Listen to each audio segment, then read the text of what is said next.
And what was the less easy part? Um, Learning a language.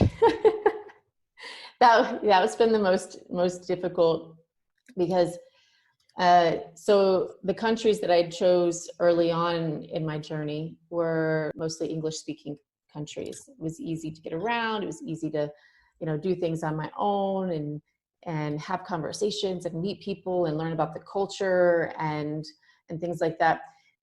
But when I arrived in Colombia, that was my first Spanish speaking country, and not knowing the language, I learned some of the basics to kind of get by, to order food. I know a lot of food words. But it really made me realize like how limiting it is when you go to a country and you don't know the language, but also just how difficult it is to learn a new language as well. And it really limited me being able to learn about their culture, just to have in-depth conversations with different people, and for them to even be able to understand, it took away a level of depth from conversations.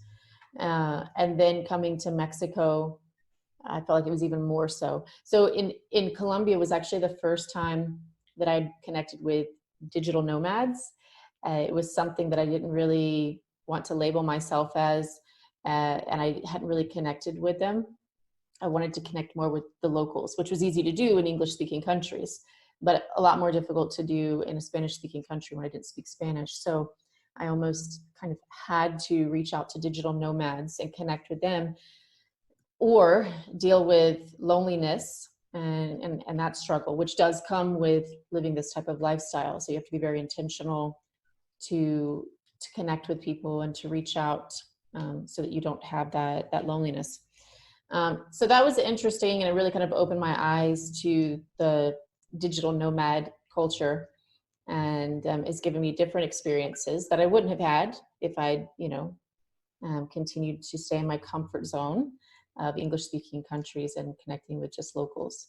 But it's also been nice because I was able to relate to them. They were able to relate to me. We had different types of conversations that I wasn't having with locals. And now I know a lot of people in other countries, and they're traveling around, and occasionally we'll bump into one another in a country. And so that's really cool. So it's kind of like this global network that I've been creating. So it's neat.